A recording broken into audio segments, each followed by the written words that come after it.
Before we start, I just wanted to thank the two people that made this event happen, Puyan Tamini Arab and Rezvane Ganji. If you could just join me in thanking them most sincerely.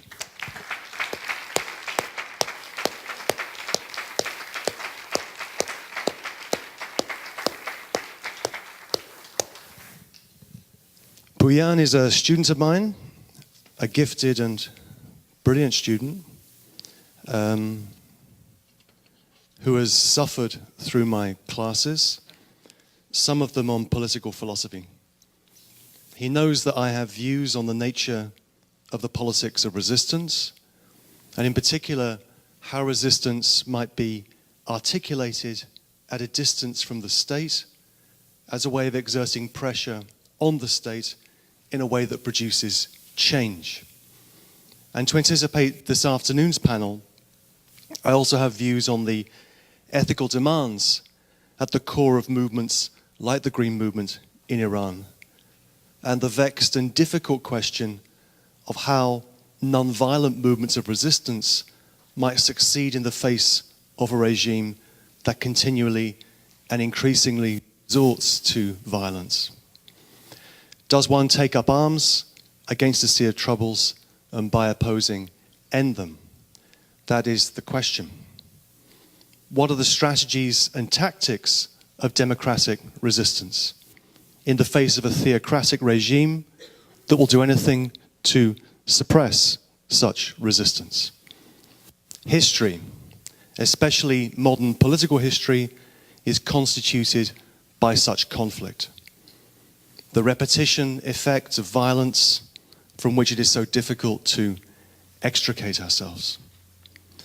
And I'm sure all of us here share the hope that the increasing violence of the suppression of democratic resistance in Iran, a suppression whose logic is Stalinist, let's call it by its proper name, that there's the hope that the increasing violence of the suppression of democratic resistance is the sign of the weakness of the regime, that cracks and large cracks are beginning to show.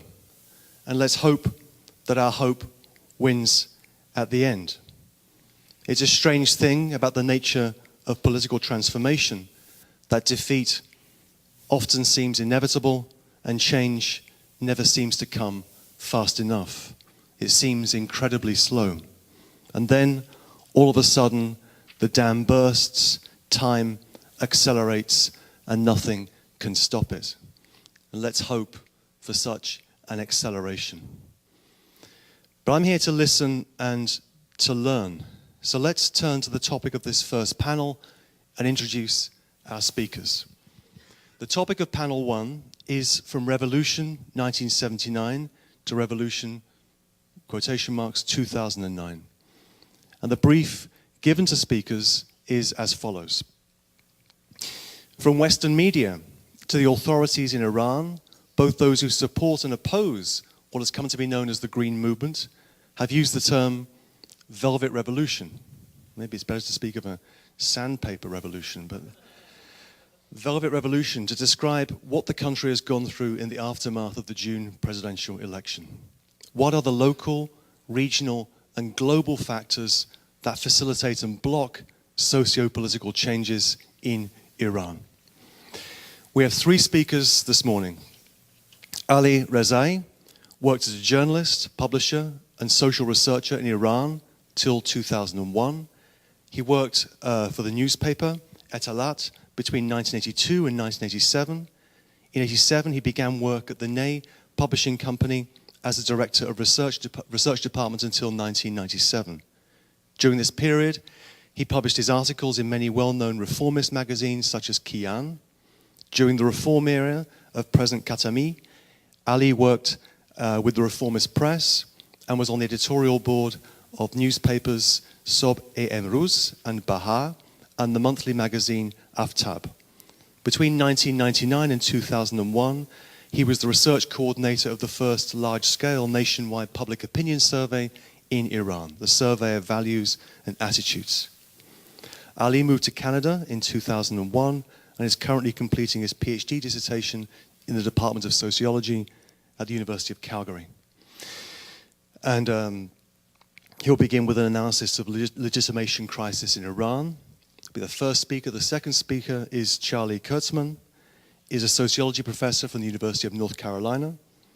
He's taught at Princeton and Georgia State and was a postdoctoral fellow at the Center for Middle Eastern Studies at the University of California, Berkeley.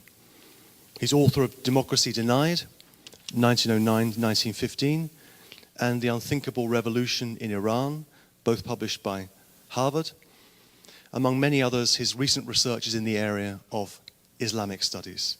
And he's going to talk about cultural jiu-jitsu and the Iranian Greens.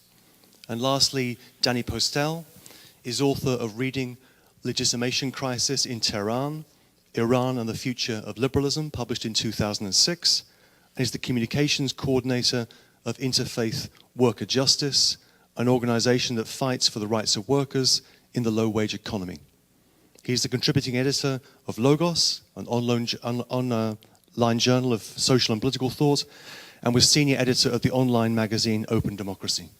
Danny is a founding member of the Chicago Committee in solidarity with the people of Iran and a member of Chicago's No War on Iran coalition.